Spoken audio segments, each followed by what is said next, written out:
Je suis Anne de Bréjas, je suis une des porte-paroles de la Fédération syndicale Sud Énergie. Et à titre professionnel, je travaille au centre de recherche d'EDF en tant qu'ingénieur-chercheur sur des questions de prospective énergétique.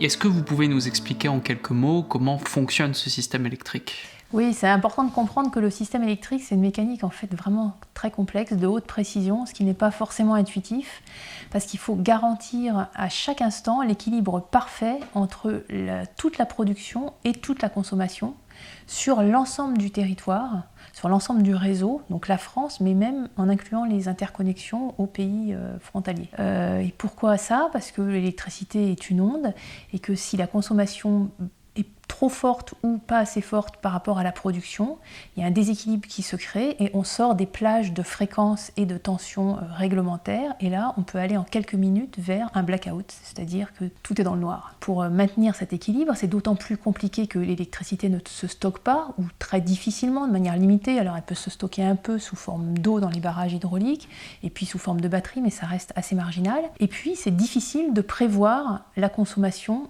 et la production d'électricité, parce que ça dépend en grande partie d'un ensemble de facteurs d'incertitude, d'aléas, dont la température, dont les conditions climatiques. Quand il fait plus froid, le chauffage augmente et donc la consommation augmente de manière très sensible. 1 degré suffit à augmenter vraiment sensiblement la consommation. Et puis la production elle-même, qui est de plus en plus à base d'énergie éolienne et solaire, dépend aussi de la météo. Et puis il peut y avoir d'autres aléas comme une panne sur un groupe. Donc on est en univers incertain. En plus, il y a un ensemble de contraintes physiques à respecter pour les différentes unités de production, vraiment très très complexes. Il y a des temps de démarrage, des temps d'arrêt, des puissances minimum, etc. Sur la partie hydraulique, c'est encore plus compliqué que ça. Il faut réserver une partie de l'eau pour d'autres usages, etc. Donc pour maintenir cet équilibre, il faut le faire à coût minimum, de manière à ce que le coût total du système soit moindre pour que la facture soit moins importante. Et ça met en œuvre des programmes mathématiques très pointus. On est déjà obligé de faire des simplifications tellement c'est compliqué. Et si on introduit d'autres acteurs dans le système, si on sépare la partie réseau de la partie production, ça rajoute une couche de complexité et on peut prouver mathématiquement que ça dégrade les résultats. C'est-à-dire que les programmes, ces programmes d'optimisation qui servent à dire à chaque heure quelle centrale on démarre et à quel niveau, ce qu'on appelle les programmes d'appel, sont moins bons et donc ça coûte plus et donc ça se retrouve dans la facture. Non seulement ça coûte plus, mais en plus c'est plus fragile, bien sûr, et c'est de plus en plus compliqué. Donc c'est un système qui est par nature intégré, c'est-à-dire que c'est mieux si un seul acteur gère le tout. S'ajoute à ça le fait que c'est ce qu'on appelle un système très capitalistique, c'est-à-dire avec des investissements très lourds qu'il faut rentabiliser sur le très long terme, et pour ça on a besoin d'abord d'avoir des acteurs d'une taille suffisante pour effectuer ces investissements, et puis aussi d'avoir de la visibilité sur le long terme pour savoir comment pouvoir avoir un retour sur investissement. Donc tout ça pour dire que ça ne se prête pas, même d'un point de vue théorique, au marché, et que le système électrique, de par ses lois physiques, fait qu'il vaut mieux que ça soit géré par un acteur unique. Quelles sont les grandes évolutions de ce système électrique ? Alors en fait, historiquement, c'était plutôt un système concurrentiel. Avant-guerre, il y avait tout un tas de producteurs qui avaient chacun des moyens de production, et puis même le réseau était détenu par différents acteurs. Et le résultat n'était pas très bon, loin de là. Il y avait des pannes sans arrêt, il y avait des zones qui étaient mal desservies, voire pas desservies. Et donc après-guerre, il y a eu tout un mouvement de reconstruction sous l'impulsion du général de Gaulle, et on a décidé de nationaliser tout le secteur électrique, justement pour pouvoir unifier le tout, réaliser des économies d'échelle et investir dans des moyens sur le très long terme. C'est comme ça que s'est développé le réseau sur tout le territoire, et c'est comme ça que se sont développés des grands programmes de production. Et donc on est arrivé à une situation qui était tout à fait correcte, avec une qualité de fourniture très, très bonne, c'est-à-dire qu'il y avait tout le monde était desservi en électricité et il y avait très peu de coupures, avec des prix qui étaient parmi les plus bas, même le plus bas d'Europe de l'Ouest, et puis EDF qui était l'entreprise préférée des Français. Donc plutôt un bilan très positif.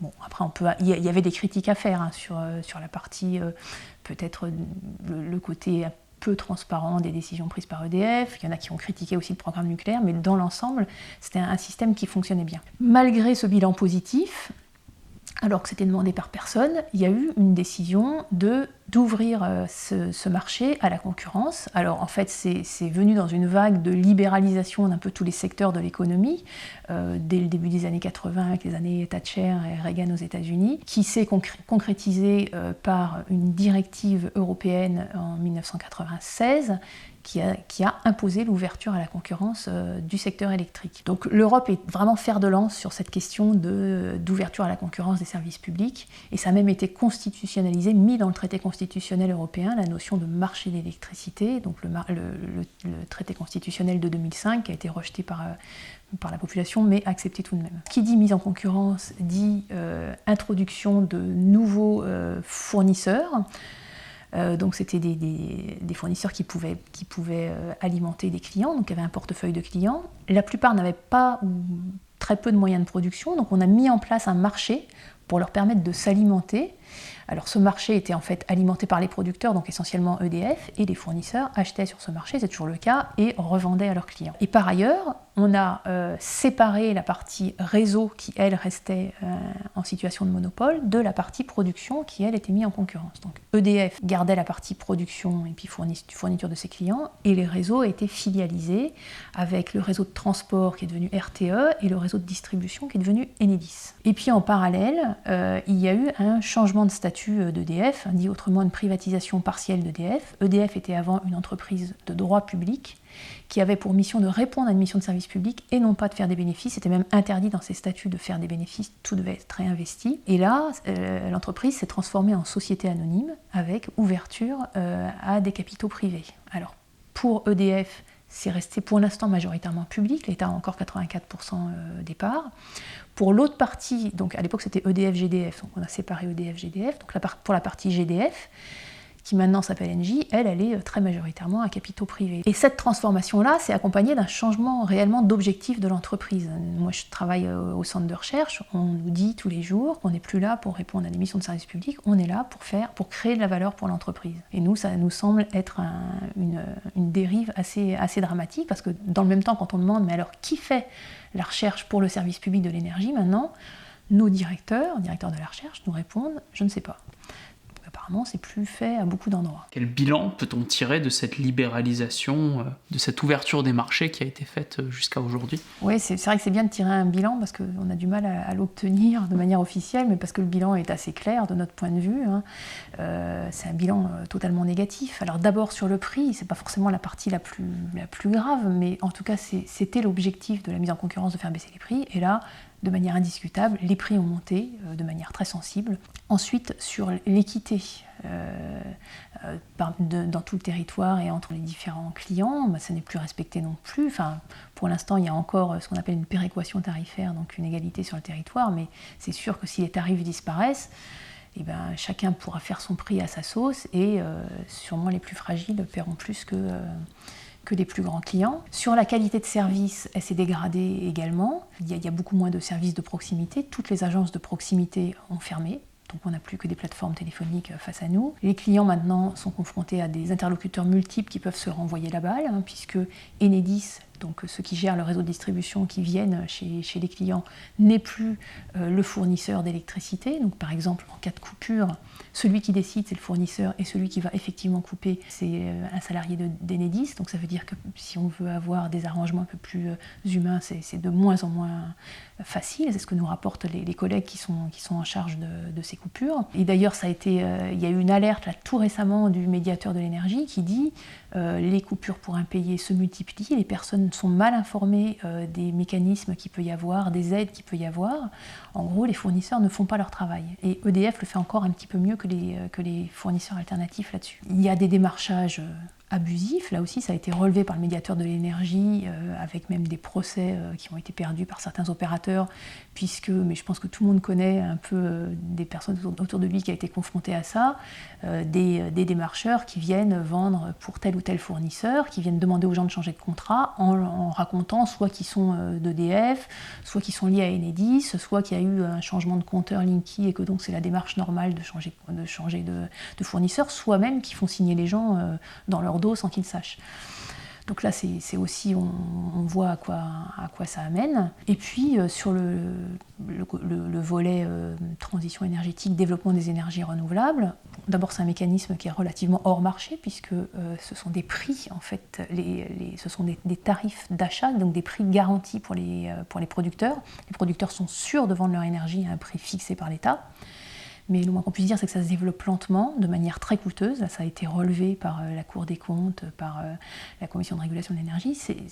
Il y a eu des surcoûts et il n'y a pas de développement de filière française. Enfin, il y a tout un tas de problèmes qu'on développe dans un autre clip et qui sont là aussi au passif du bilan de l'ouverture des marchés.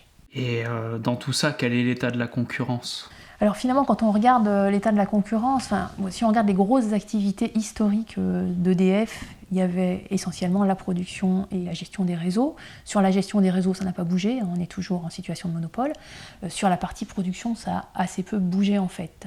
Le nucléaire appartient toujours à EDF et ça, heureusement, personne ne pense à essayer de le mettre en concurrence. C'est heureux, d'ailleurs je pense que les concurrents n'en voudraient pas parce que c'est des investissements très lourds. Sur l'hydraulique, il y a à peu près un tiers qui a été passé au privé. La CNR, la Compagnie nationale du Rhône, a été donnée pour l'euro symbolique au privé et maintenant appartient à Engie. Et aujourd'hui, il y a une grosse menace sur cette hydraulique, c'est-à-dire la Commission européenne pousse la France à ouvrir la gestion de ces barrages. Donc là, on a tout un dossier qui explique quels sont les enjeux de cette ouverture à la concurrence, qui serait un vrai problème pour ce service public de l'eau. Sur les groupes thermiques ou fossiles, c'est-à-dire les centrales à gaz et à charbon, enfin maintenant essentiellement à gaz, là il y en a une petite partie qui appartient à la concurrence, mais en général c'est des centrales existantes qui ont été rachetées, donc il n'y a pas eu vraiment de changement de fonctionnement. Et là où la concurrence apparaît vraiment, c'est dans les centrales éoliennes et solaires, où là c'est plutôt des fournisseurs alternatifs. Un nombre énorme d'entreprises qui s'est créé,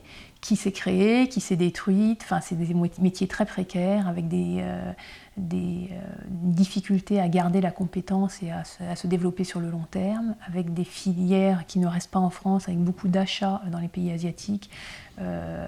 Et on ne fait pas ce qu'il faut pour développer la filière dans son ensemble, avec des problèmes de qualité, etc. Donc sur cette partie production, voilà où on en est. Mais enfin, au total, EDF a encore 85% de la production, donc il n'y a quand même pas beaucoup de concurrence. La concurrence s'est mise dans une activité qui finalement n'existait pas vraiment avant, qui est l'activité de fourniture. Donc avant, EDF produisait, transportait et distribuait son électricité et puis facturait à ses clients. Mais aujourd'hui, on a créé ces fournisseurs, là maintenant il y en a à peu près une quarantaine. La plupart ne produisent pas, ne touchent pas au réseau non plus, donc se contentent d'acheter leur énergie à EDF essentiellement sur le marché de gros et de la revendre en faisant au passage du démarchage, toute une activité commerciale qui coûte et qui n'est pas forcément avec beaucoup de plus-value, enfin je dirais même que c'est plutôt une activité parasite. Et avec des intermédiaires qui se sont rajoutés, donc toute la gestion du marché, et puis une activité de responsable d'équilibre. Alors là on a 150 responsables d'équilibre qui s'occupent d'agréger les offres, enfin voilà, toute une activité factice qui s'est créée autour de ça. Donc voilà essentiellement en fait aujourd'hui où est la concurrence. Et sur cette partie fourniture, là, EDF a perdu à peu près 30% des parts de marché. Pour la plupart sur des très grands industriels qui sont évidemment les clients les plus rentables. Alors est-ce que vous pourriez nous parler un peu plus du projet Hercule ? Oui, alors le projet Hercule, c'est un projet qui a été demandé par Emmanuel Macron au président d'EDF, Jean-Bernard Lévy, qui devait être initialement de faire des propositions en fin d'année, ça a été reporté apparemment à l'année prochaine. Mais le principe, ça consiste à aller un peu plus loin en fait dans le marché et à privatiser tout ce qui est privatisable. Qu'est-ce qu'on fait ? Eh bien, on isole la partie non privatisable qui est le nucléaire, qui demandent des investissements trop lourds, des risques financiers trop lourds, donc ça va être supporté par le public. Donc on va peut-être ajouter là-dedans la partie hydraulique, ça c'est encore en balance, et peut-être la partie thermique, donc ça on en fait un pôle national. Alors au passage c'est quand même un aveu d'échec du marché, on considère que sur la production le marché ne fonctionne pas. Et de l'autre côté, on va mettre toutes les autres activités d'EDF, c'est-à-dire les énergies renouvelables, les services, qui sont gérés aujourd'hui déjà par une filiale qui est Dalkia, et puis surtout la commercialisation. Donc ça veut dire que les commerciaux d'EDF, ils vont se retrouver au même rang que les autres fournisseurs, obligés d'acheter à EDF producteur sa production d'électricité sur un marché. Et puis il y a aussi la partie réseau de distribution, donc, qui est Enedis aujourd'hui, anciennement RDF. Donc tout ce pôle-là va être ouvert plus largement à la concurrence. Aujourd'hui, EDF, c'est presque 84% propriété de l'État. Demain, cette partie-là, elle sera ouverte au moins à 35% et on pense que ça ira au-delà. Il y a une aberration sur la partie fourniture où on crée une activité, on généralise cette activité d'achat-vente avec EDF qui est obligé de s'acheter à lui-même mais en passant par un marché. Et puis il y a l'autre partie qui est très inquiétante, qui est la partie réseau. C'est-à-dire qu'on va privatiser un réseau qui pourtant, là, est un monopole naturel, et ça, tout le monde en convient. Mais l'étape d'après aussi, c'est que ces réseaux, en fait, ce sont des concessions d'Enedis, c'est-à-dire que les propriétaires, ce sont les collectivités locales qui sont propriétaires du réseau et qui en donnent la concession de gestion à Enedis. Alors aujourd'hui, toutes les concessions, c'est Enedis, sauf certains cas particuliers qui sont gérés mais de manière publique. Et demain, probablement, il y aura des appels d'offres, comme on s'apprête à le faire aussi pour la production hydraulique, et pourront concourir Veolia, Vinci et toutes les entreprises privées. Et ça, on sait ce que ça donne. On sait ce que ça donne dans les autoroutes, par exemple. On sait ce que ça donne dans tout un tas de domaines de réseau. Ça, la distribution d'eau, par exemple, la distribution d'eau potable, ça fait systématiquement augmenter les prix, ça produit du sous-investissement et c'est très lucratif pour les entreprises qui gagnent le marché. Donc nous, on voudrait alerter là-dessus. Donc Hercule, d'une part, c'est plus de marché, le tout marché, en fait, on impose un marché entre la production et la consommation, et puis c'est aussi à terme, probablement, la privatisation de la distribution. Est-ce que la mise en concurrence comporte des risques géopolitiques ? Oui, ça c'est une autre question qui est rarement évoquée, celle de l'indépendance énergétique du pays. Ça a été une question qui a été très sensible à une époque, puisque la dépendance aux hydrocarbures a conduit à la crise pétrolière, au choc pétrolier de 1974, avec des effets très importants sur l'économie. Et c'est ce qui a un peu conditionné le développement du programme nucléaire pour s'assurer d'une indépendance énergétique.